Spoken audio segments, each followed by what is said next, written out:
Thanks for listening to Goddab Radio, a podcast for progressive thinking people. I'm Mad Dog Manser, and I'm here to bring you relevant and honest news and information that I find compelling. We cover politics, debunk conspiracy theories, report on cannabis, especially in Oregon, and feature guest interviews regularly. At Goddab Radio, we are ferociously progressive, fiercely skeptical, and forcefully scientific, with a no-nonsense attitude. Today is Friday, and it's May 19th. We have an informative show for you today. In our Conspiracy Hypotheses segment this week, we will discuss creationism. There is a lot of different versions of the intelligent design idea, and we will explain a number of the different concepts to you. And I think next week we will probably try to follow up on it and have a further in-depth discussion, specifically talking with a guest that we hope to have on the show, back on the show actually, Thomas True, who's doing the convention out in St. Louis, the Gateway to Reason, that's coming up in July. So that'll be exciting for next week's show. So another two-part debunk we've got going on. In Carnival Barks, we will cover Trump, of course, and the ongoing scandal that has developed into an independent investigation now, headed, of course, by former FBI Director Robert Mueller. We will squeeze in a bit of cannabis news if we can, and in the second half, we will have an interview with Danielle Morgan of the Morgan Wellness Foundation in Colorado. They are trying to start a drug treatment clinic that will use cannabis as a method of kicking the narcotic habit, opioids specifically. We know that we have a bad problem with opioids in this country, and all of the recent evidence with cannabis and opioid use indicates that it's a very good way to treat opioid abuse and to use cannabis as a substitute in the treatment and to stop the cravings. So we're excited to have that interview with Danielle in our second half. Of course, we want to thank our sponsors for helping make Goddab Radio possible every week. Honey Badger Sungrown, and Oregon Cannabis Connection. And with a special thanks to Eric Sky each week for allowing us to use his amazing song, One for the Green, to open and close our show. We really appreciate that. Thank you, Eric. All right, let's move on to our creationism debunk. As we usually do, we are going to turn to Rational Wiki for the basics in this argument.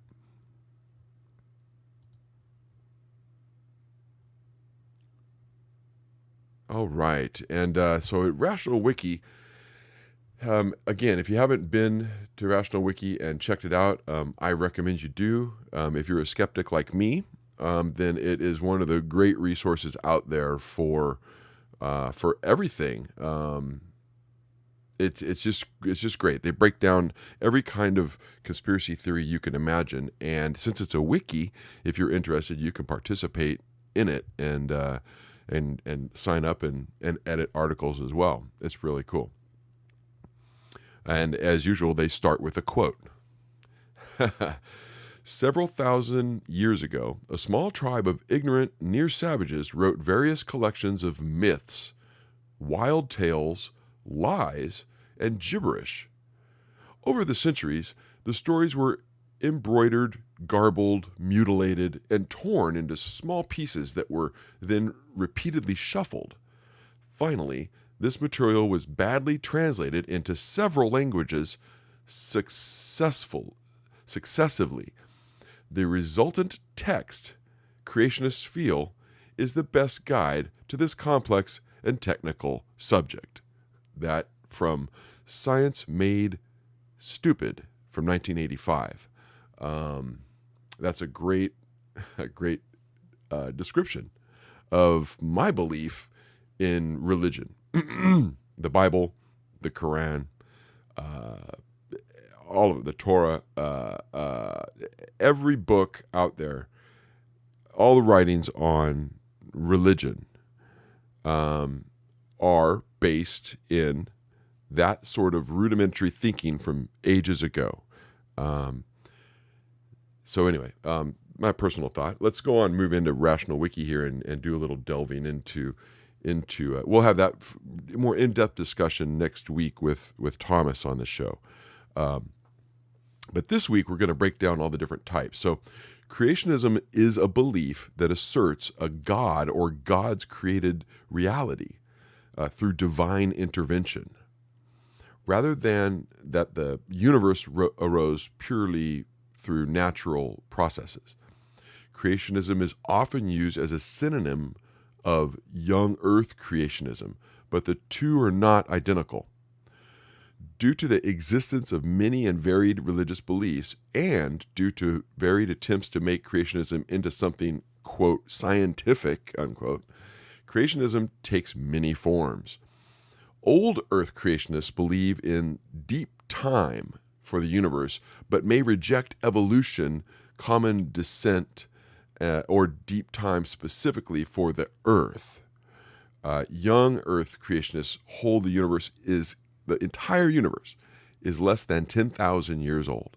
They assert the historical truth exists in the Bible, and including the global flood, the fall, of Adam and Eve out of the Garden of Eden.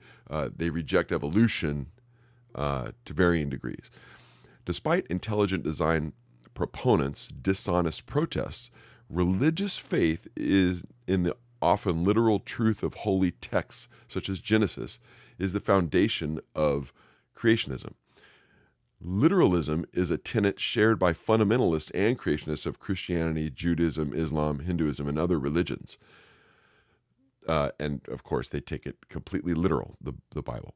Because of the assertion of, because of the assertion of divine involvement, the many people who agree with science on deep time and evolution, but think that a God of the gaps created the universe or influenced reality at some crucial instance. Like a God caused the Big Bang or kickstarted abiogenesis. It had to be an intelligent design. They are still creationists under the widest definitions of the term creationism, although they are not usually included under that label, and they would generally fall under a definition of theistic evolution, which to me is just ridiculous. It's creationism. If you think that intelligent design created the Big Bang, then you think you believe in creationism. In my small myopic head. Okay, categories. And there's a few different categories. There's, as we said, the two broad categories are old earth creationism and young earth creationism. And those fall under the age of the universe category as they break it down in Rational Wiki. Creationists hold the age of the universe to be anywhere from the scientifically accepted 13.5 billion years to the biblically obtained 6,000 years, of course. And the old earth creationists are the ones that believe that the world is 13.5 billion years old, and they accept the deep time theory. The methods used to reach the figure of deep time in the 13.5 billion years. Nevertheless, old earth creationists believe that life was deliberately created, guided, etc., by a religious deity. Old earth creationists generally fall into 5 categories. Theistic evolution asserts that God caused abiogenesis. Day-age creationism is a literal interpretation of Genesis, concluding that creation took place as claimed in Genesis, but that each of the days represents a vast period of time. The framework interpretation of Genesis, advanced by biblical scholar Meredith Kline, is the literal interpretation of Genesis that posits that the Genesis account is not to be taken as a historical or scientific description of creation, but as an allegorical or theological one. Oh yeah, it's just a story, and it's sort of true, but not completely true. Progressive creationism, oh, this is good, is predicated on accepting mainstream scientific findings regarding the age of the earth, but positioning that God progressively created new creatures over the course of millions of years. Right? He's making new creatures as they die off. Gap creationism asserts that God created the universe and earth, but then laid waste to earth and remade it as described in Genesis. over the course of 24 solar hour days. Again, that's kind of the day-age creationism kind of mixed in with the progressive creationism, sort of, I guess. So young Earth creationism rejects the scientific consensus on the age of the Earth and universe in favor of dating creation via the Bible, using Bishop James Ussher's biblical genealogies and accepting Genesis as history. In order to justify their literalism, young Earth creationists must reject numerous branches of science and ignore scientific evidence against a recent creation.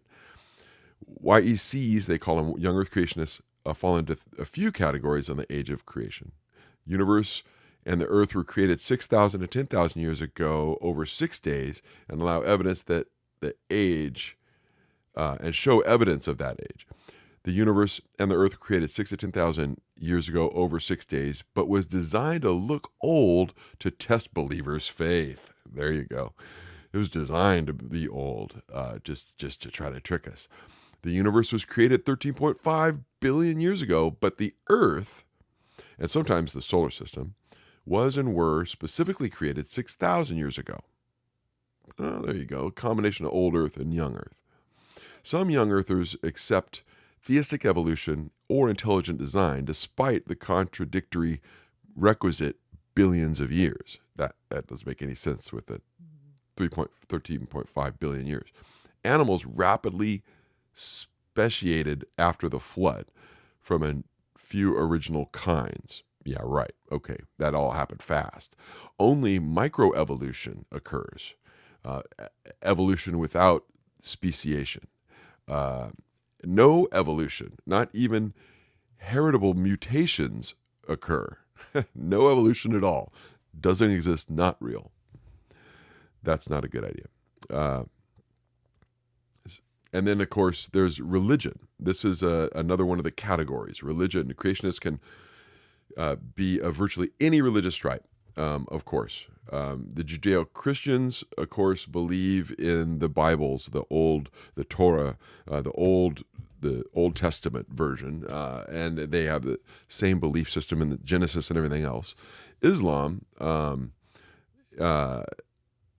world has its own version of creationism. Unlike the Christian movements, few Muslims creationists insist that the world was created in a matter of days, a few thousand years ago, largely because the Quran is less explicit about the subject, making Islam creationists into old Earth creationists generally. However, many reject evolution, and the vast majority reject common descent. There are several additional issues with Islamic creationism, Quranic contradictions and Quranic scientific errors. Hare Krishnas, believe it or not, of course, are creationists as well. The Hindu, let's see here. Hare Krishnas assert that mankind has existed for 1 to 2 billion years, has not evolved, and point to out-of-place artifacts and paranormal reports for evidence. So they think humans have been on Earth for 2 billion years. The Hare Krishnas. Okay. And there's others. And then no religion.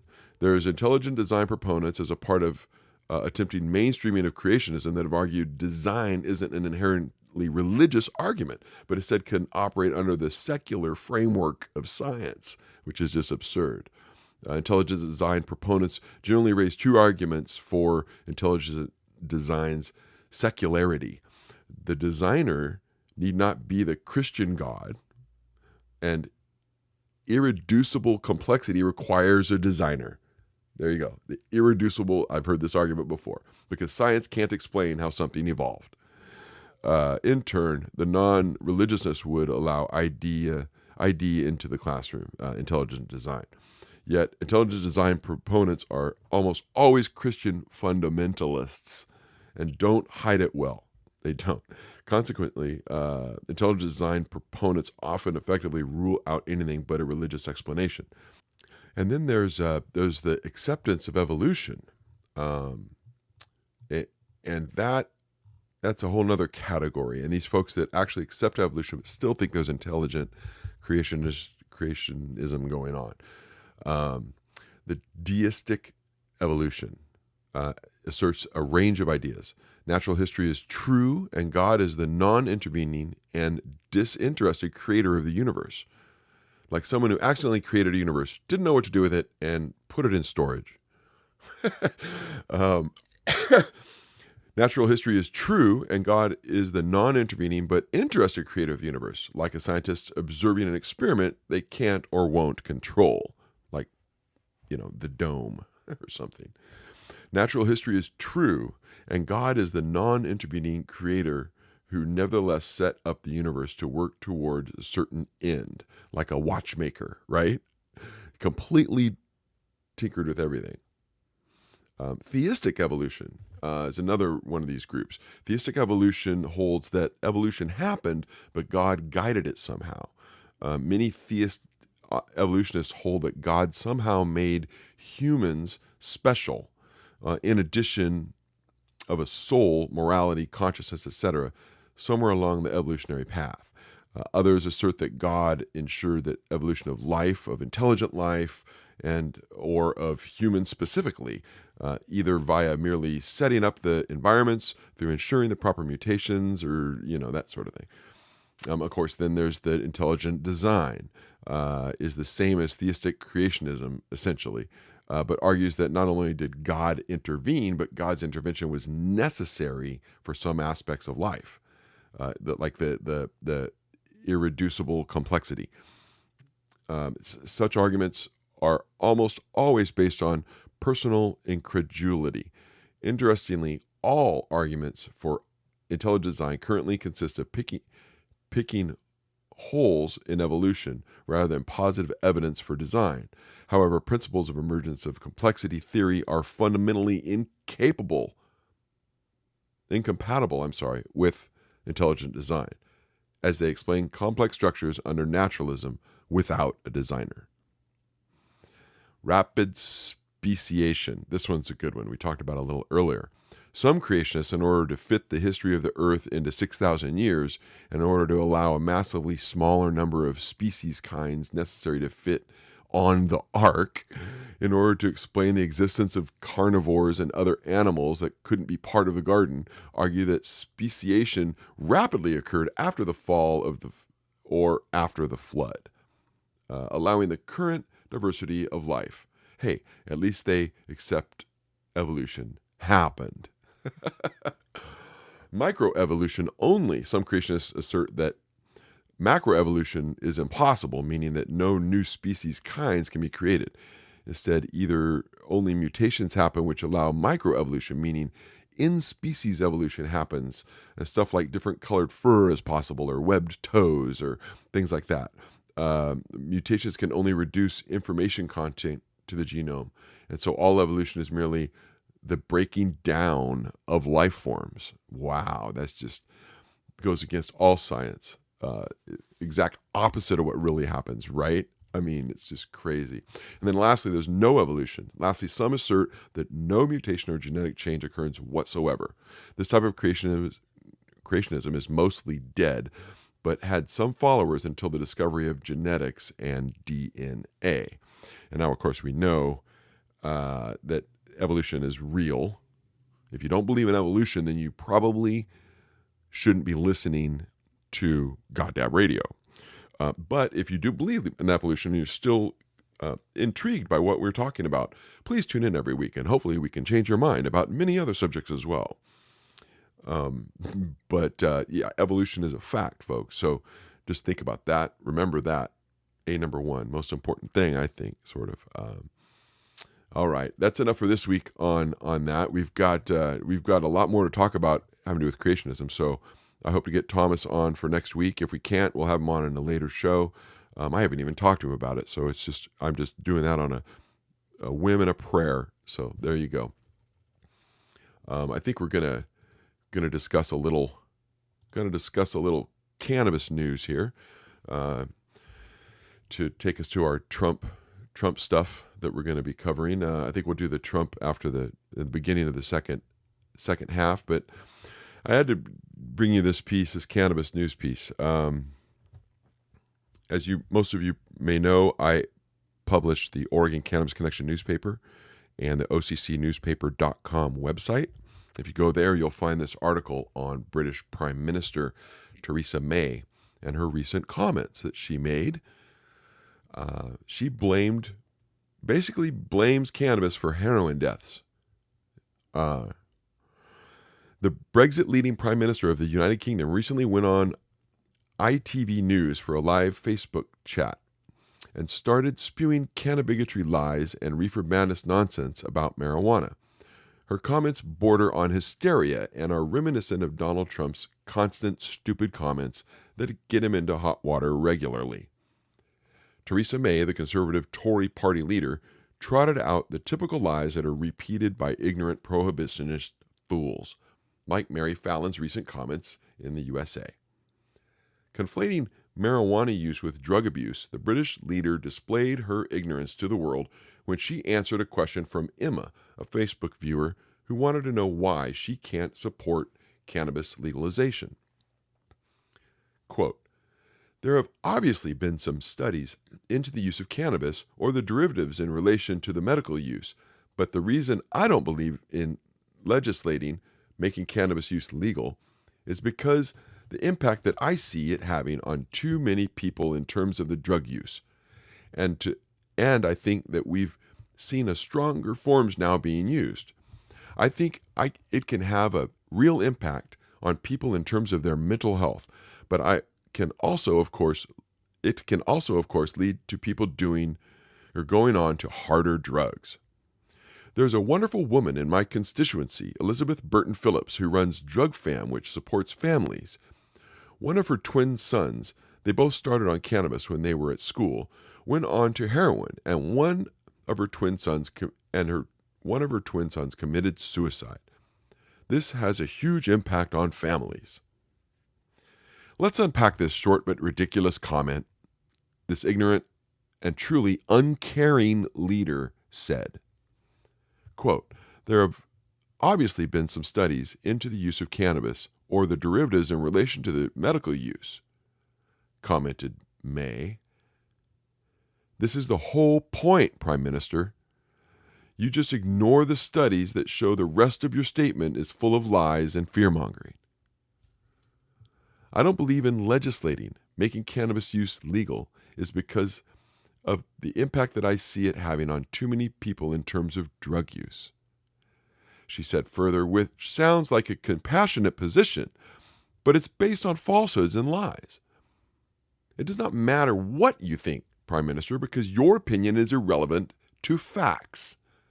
You should consider the evidence and not anecdotes from people that blame cannabis for the demise of their children. There are likely a lot of reasons that people you have trouble with drug use, and none of the factors pushing those kids to drug use are related to cannabis. Quote, "I think it can have a real impact on people in terms of mental health," is another stupid comment not based in fact and based on conjecture and reefer madness. There is no evidence that cannabis makes people crazy or causes mental health problems in normal people. In fact, we know from some studies relating to post-traumatic stress disorders have shown cannabis greatly benefits people suffering from that mental health problem. Quote, "It can also, of course, lead to people going on to harder drugs," is an old red herring that is often used and now considered to be completely fallacious. The gateway drugs theory has been destroyed by numerous studies. It turns out, Prime Minister, that drug abuse is not caused by the drugs, but by the person using them. The tendency to move from one drug to another is not due to the drugs. It is due to the personality of the abuser. If a person is susceptible to addictive behavior, it's only normal to start with a legal and acceptable drug like alcohol or cigarettes, and then move on to more serious drugs that have a stronger effect. The gateway drug theory was just that, a theory, and has been discredited by most doctors and quack science today. Considered quack science today. They both started on cannabis when they were at school, went on to heroin, and one of her twin sons committed suicide. My God. Those final comments are beyond the pale. For a national leader to use the death of a man from heroin as a reason to disallow cannabis is beyond disingenuous. It is a definition of reefer madness. That wonderful woman in your constituency has blamed the drugs for her son's death. Both of you have decided that cannabis is evil because heroin kills people. Are you kidding? That makes no sense at all. I understand that it's easier to blame the drugs for a loved one's death under the horrible circumstances she described, but to blame cannabis or even the heroin instead of the individual who made the choices is simply removing the responsibility from the individual. The truth is that cannabis provides a way for addicts to stop using opioids, and that is also backed by some studies. Prime Minister May, it turns out that Mary Fallon will have company in the underworld when she finally is removed from this planet. I am certain the devil has plenty of room for both of you, right alongside Harry Anslinger, Richard Nixon, Ronald Reagan, and your own Margaret Thatcher, for how they handle the drug war and the imprisonment of millions of people under draconian drug possession laws. And most were minorities. All jailed for making a personal choice that hurt no one but themselves. So there you go. I got a little wound about that one. Some other good news. I think Alaska cops can't own marijuana shops. This just came out yesterday, actually, on Thursday. In a discriminatory move by the Alaskan Police Standards Council, the agency ruled May 3rd to ban police in the state from owning or operating a marijuana business. The agency has oversight regarding the professional certification of law enforcement in the nation's largest state, and they have the power to revoke the certification based on their rules. It was a unanimous decision by the council. They cited the continuing federal laws that regulate marijuana to the status of an illegal narcotic such as heroin or methamphetamine under the Controlled Substances Act. Marijuana is still considered a Schedule I drug, which categorizes it as a substance with a high potential for abuse and no currently accepted medical use. As with every other legal marijuana state, medical or recreational, there are no protections from employment discrimination against people that use the plant. In most cases, federal laws bolster the argument for continuing the discrimination, even though some states have adopted very progressive rules which allow cultivation and medical use for people in their states. In light of Alaska's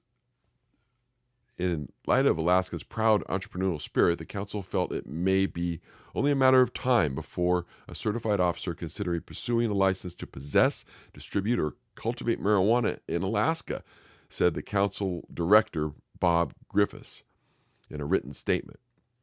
The council decided to send a loud and clear message to those officers considering such an endeavor that this activity was inconsistent with the ethics of professional law enforcement and is prohibited under current state regulations.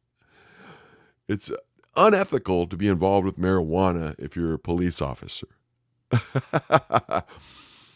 If found to be participating in a marijuana business, the revocation of their certification will prevent them from getting employment by any police department or any other law enforcement job in the state. Wow. And you know what? I'm fine with that. I'm just fine with that. Fuck the cops if they want to get involved in the goddamn marijuana business. I'm sorry.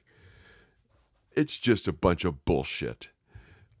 They have no business being involved in the marijuana industry, or a prosecuting attorney damn well better not either. And they probably they need to pass a law to stop that as well.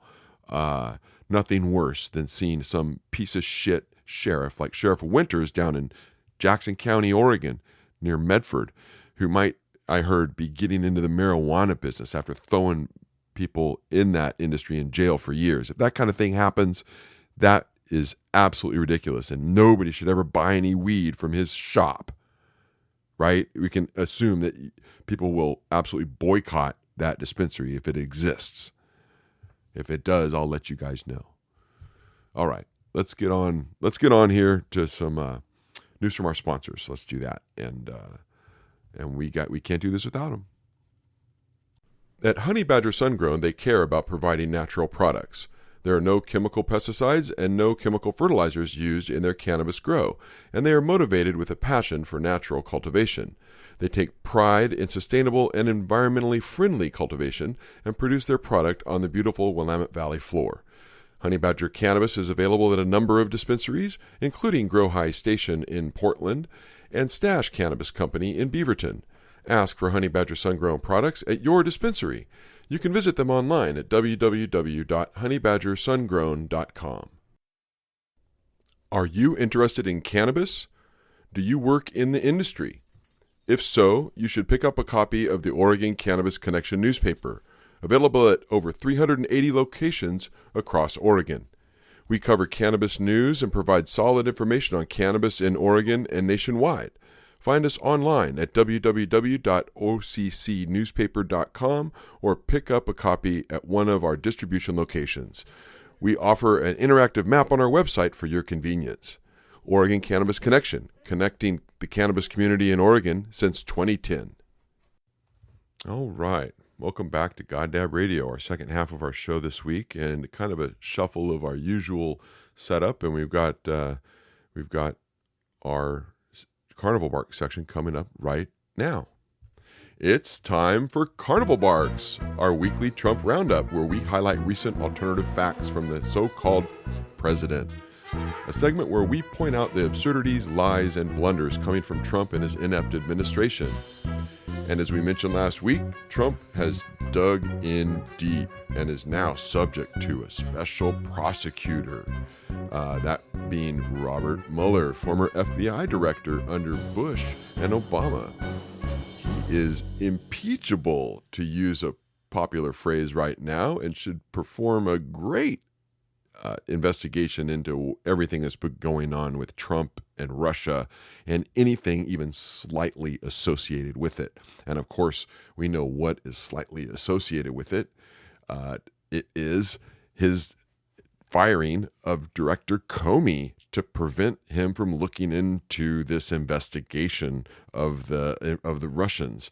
And his worst nightmare now, he's got the former FBI director taking over.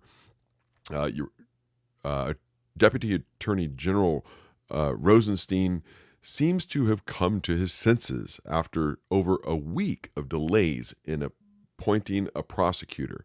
The prosecutor has been called for over a week by Senate Minority Leader Chuck Schumer. He has called for it on the Senate floor a couple of times and off the floor in conference.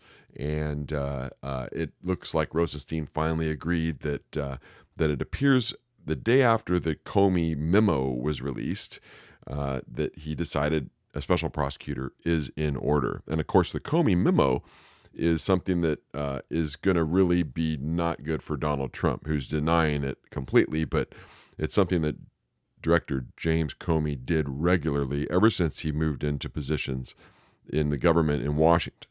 And what he does is every time he has a conversation of any sort of significance with the president or another official, including the attorney general or others, he writes a memo of the conversation and records it. And in fact, in this case, he disseminated the memo amongst FBI higher-ups, not letting the investigators know that he had written this memo of his conversation with Donald Trump, where Donald Trump basically asked him to stop looking into the Michael Flynn matter.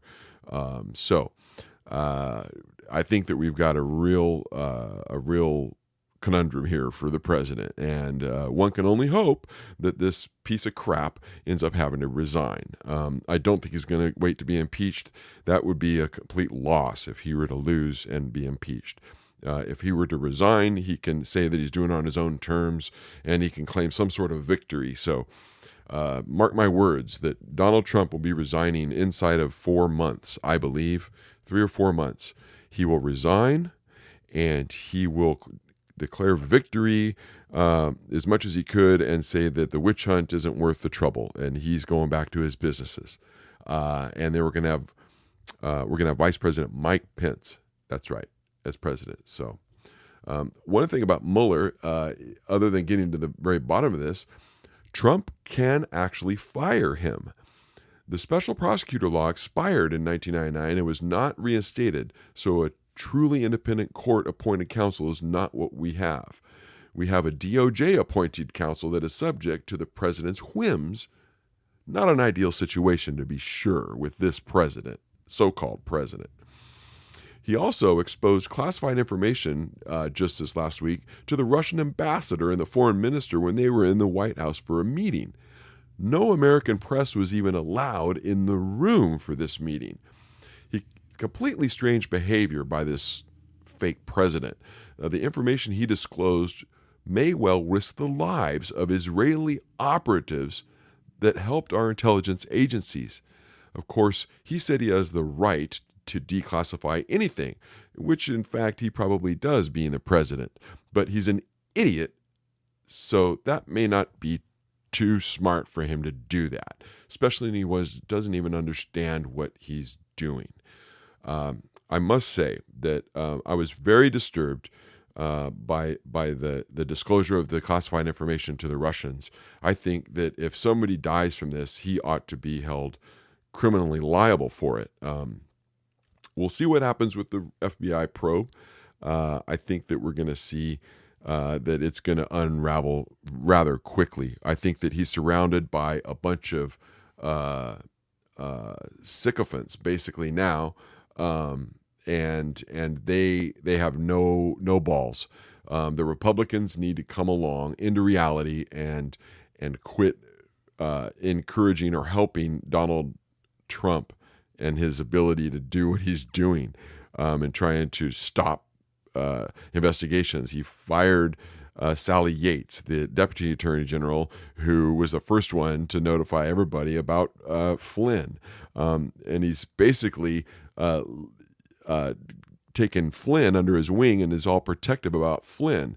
I mean, it's just crazy. He's just going to go down so hard. You know, that special prosecutor, he can fire him. That law expired in 1999. So what we've got now is something based on a rule that they drafted up in the Department of Justice to provide this kind of thing. But he's controlled by the president in the end. The Attorney General is responsible for this special prosecutor. So he could be fired. I mean, I don't think Rosenstein is stupid enough to fire him. I think that he resigned before he does that. I'm pretty certain. He almost resigned over the letter that he sent to Trump with all of the quotes from the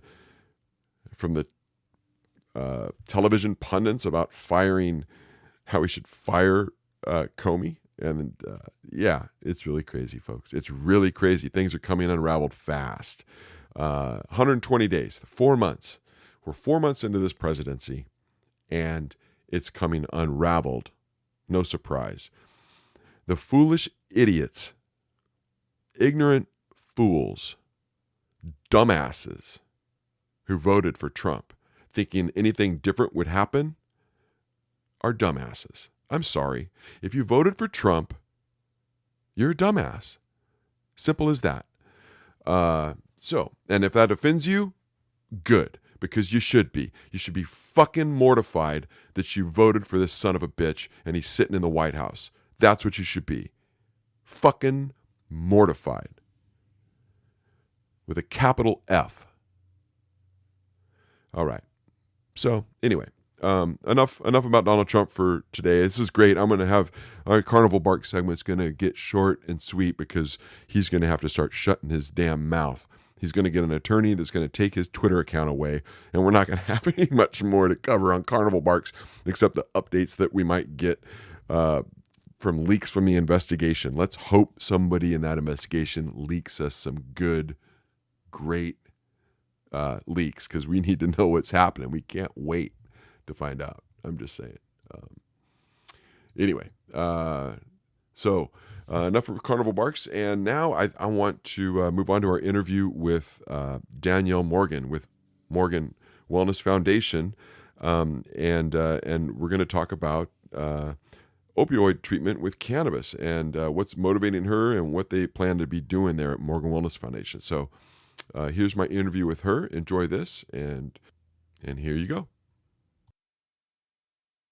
All right, so we are here going to finish our show with our interview with Danielle Morgan of the Morgan Wellness Foundation in Colorado. Thanks for joining us, Danielle. Thank you for having me. Danielle is fundraising right now for a new clinic in Colorado, and it's unique, and it will address our opioid problem that we've got going on in this country in a really new way. So tell us a little bit about what you got going on, Danielle. Well, the Morgan Wellness Foundation's ultimate goal will be to open up the first cannabis-based homeopathic treatment center. The goal is truly to really kind of change the face of rehabilitation, because if anybody who pays attention to what's going on in our society and what's happening with Big Pharma, then they're well aware of the fact that we are losing people at a rapid rate, and we've been working with a rehabilitation system that's severely broken. And I don't know about you, but when I have something break, I don't put it back in the cabinet. I throw it away or fix it. No, it doesn't do much good, right? We need to address our broken rehab system, and that's what we're here to do. That's excellent. Yeah, I mean, you break a bowl or break a plate. I mean, what are you going to do? It doesn't do any good to put it back in the cabinet. It's useless at that point. So, right, let's switch it out and try something new. And your whole approach is going to be to use cannabis for treating opioid addiction, which is right now being accepted more and more in a lot of places, but some places are kind of frowning on cannabis for opioid addiction, including the Attorney General, of course, Jeff Sessions, and some other people. So, how do you hope to try to fight against that stigma that comes from the cannabis?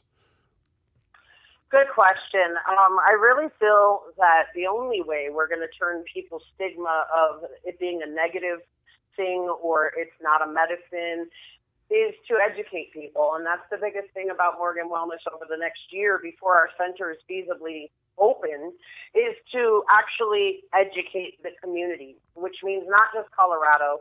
We have September set up to do a national tour to go across the country. And we have all of the scientific proof. So we're not just talking to talk. We're not saying, hey, we think this works. Hey, maybe this might be an option. No, I work with a very world-renowned neuroscientist, Dr. Michelle Ross, who runs Impact Network, which is also a 501c3 nonprofit out of Denver. And her sole purpose in starting that nonprofit was to do cannabis research for women's health and addiction. So we have all the scientific proof to actually show people, hey, there are specific cannabinoids that can be pulled from the plant that will actually curb your craving for alcohol, curb your craving for opiates, will help you through the withdrawals.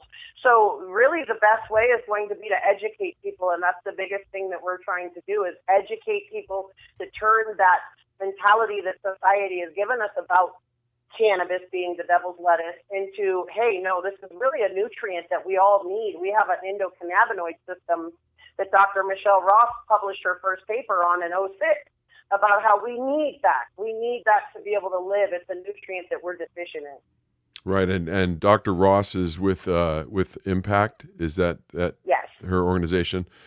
That's excellent. Yes. And I do believe that there is a lot of evidence. There's so much evidence recently. Recently in Maine and Massachusetts and New Hampshire, Dr. Dustin Sulak uncovered some research that they had been doing. They did a questionnaire with a lot of their patients and found that it was a very effective treatment for opioid addiction.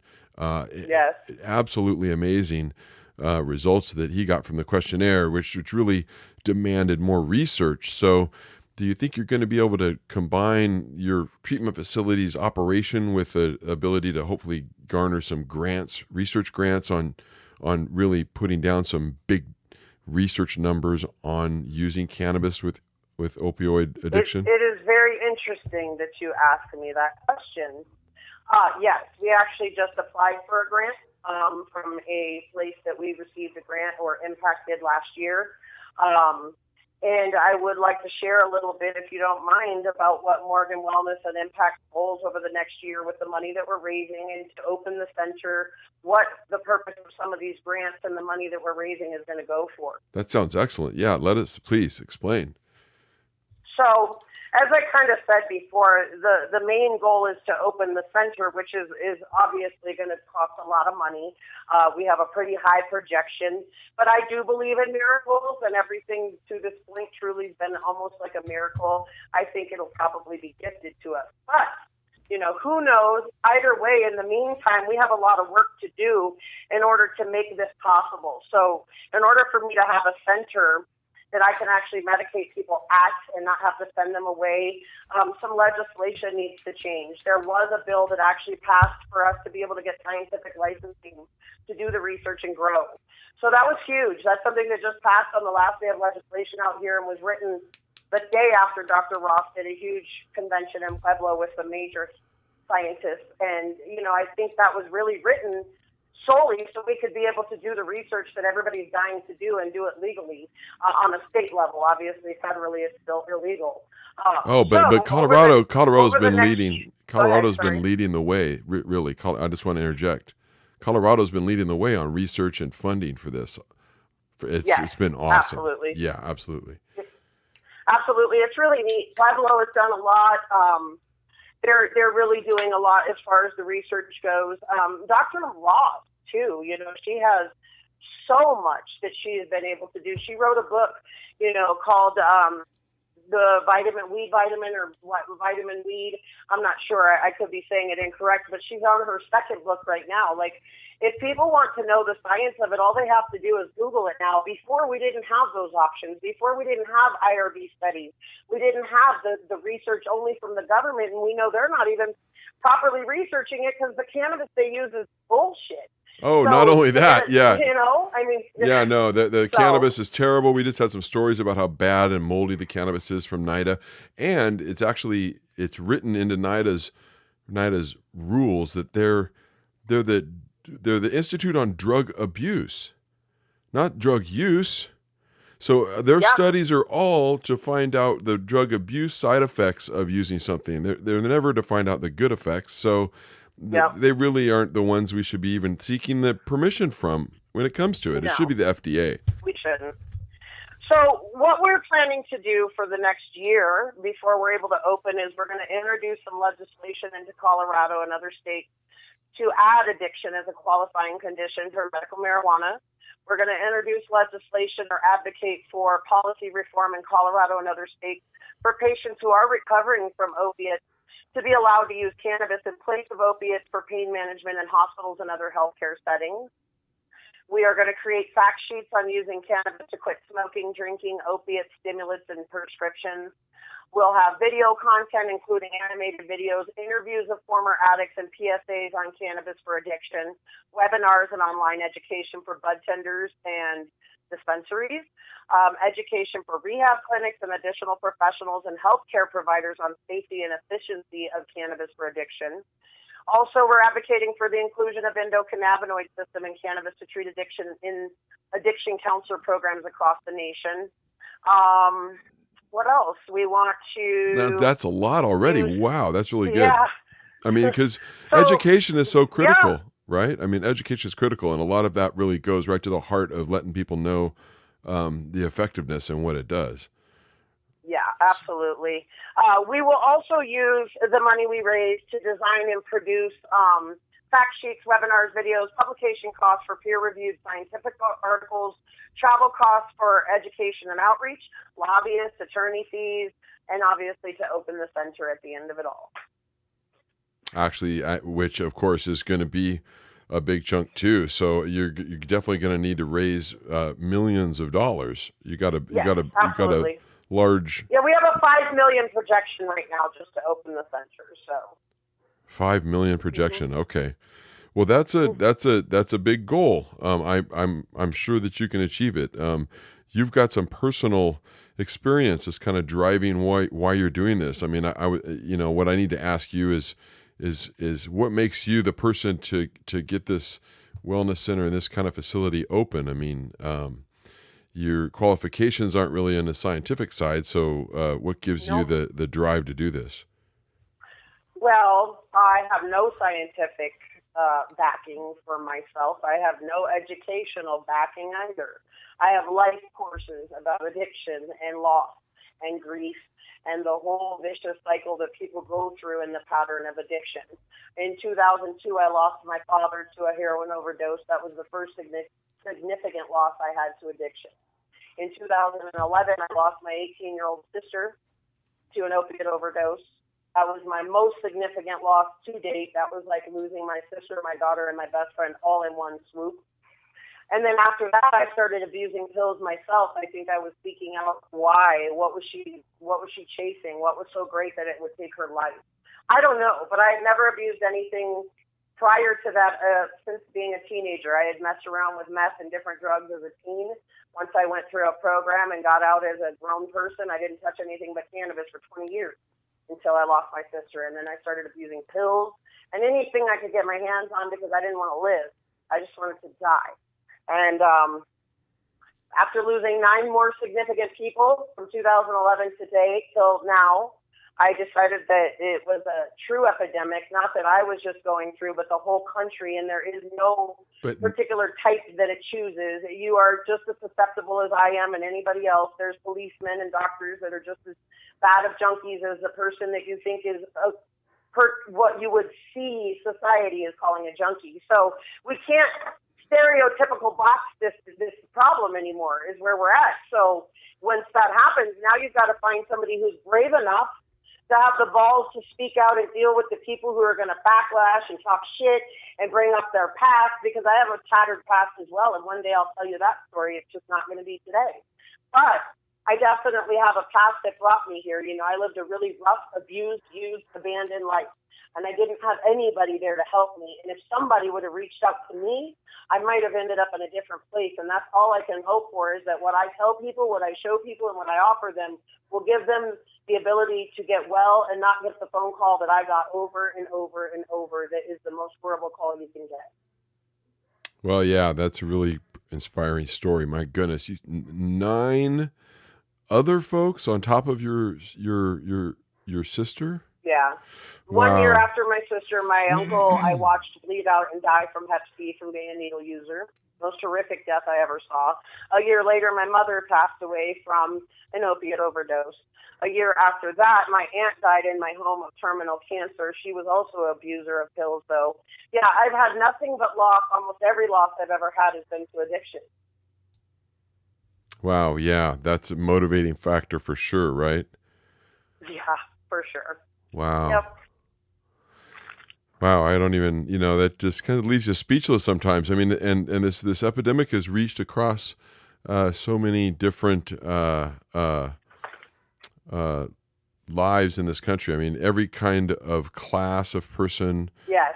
from yes. judges every and caliber. doctors to paupers and factory workers and of course the poor are unfortunately exposed at an even greater rate than people who are not poor. Yeah. I'm really glad you're doing this, Danielle.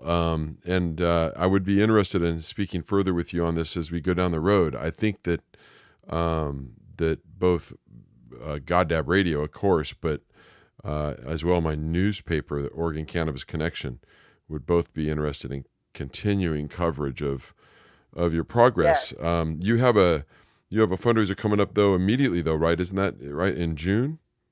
Yes.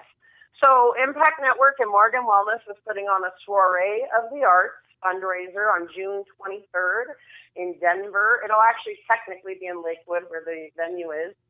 And it is going to be amazing. We have Sensi Magazine sponsoring, Peter Tosh 420, Toke Radio, Wake and Bake America, Magical Butter Machines.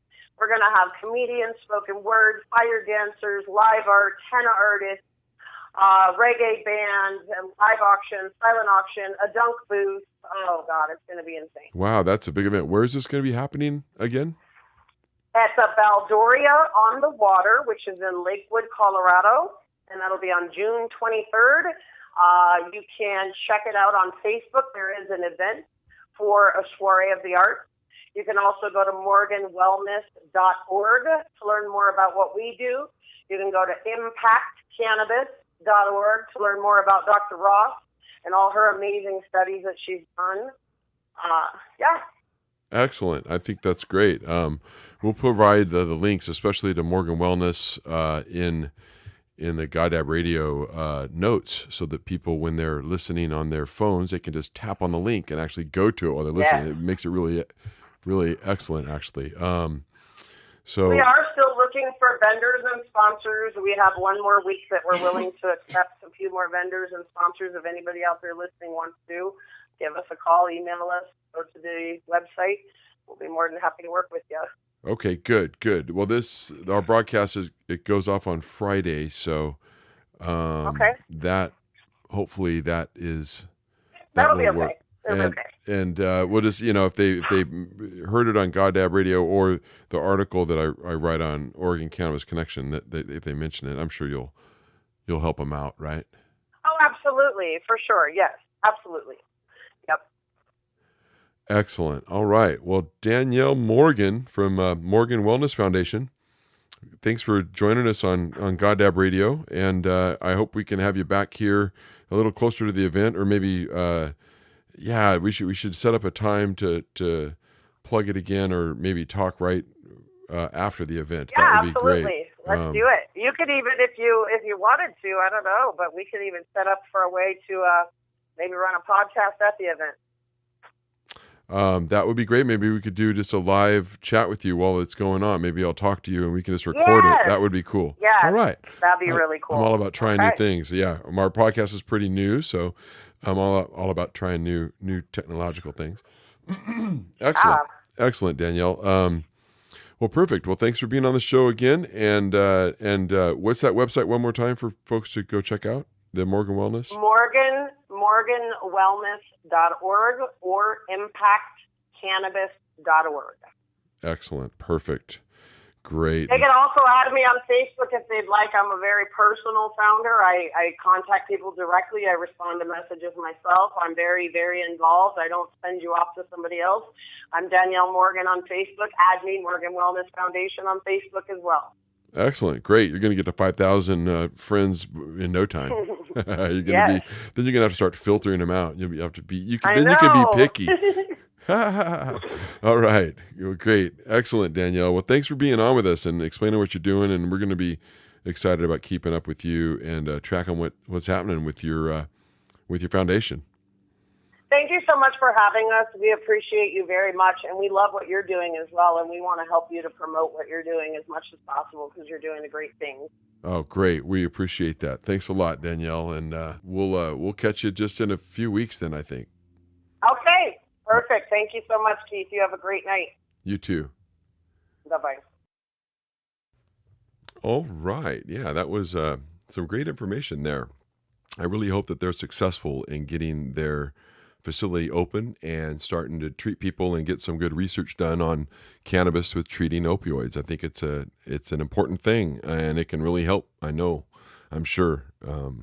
Anyway, I hope you guys enjoyed the show today. We had a pretty good show, I think, and we're glad you tuned in.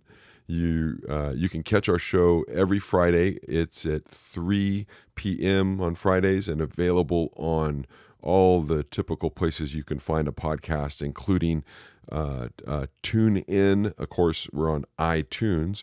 We're on iHeartRadio now. We're on Amazon. We're in Google Music Play. So all of the major places. And of course, one of the best ways is to go to www.goddabradio.com and click on the big orange subscribe button and subscribe. And then you'll get our podcast sent to your email each week after we do it, after we post it. So please tune in again next week. Until then, I'm Keith Mad Dog Manser, and I've been your host. I've been enjoying this. This is our 17th show. We've done it for 4 months, and I hope you guys have enjoyed it too. So catch us next week for another episode. Talk to you later, folks.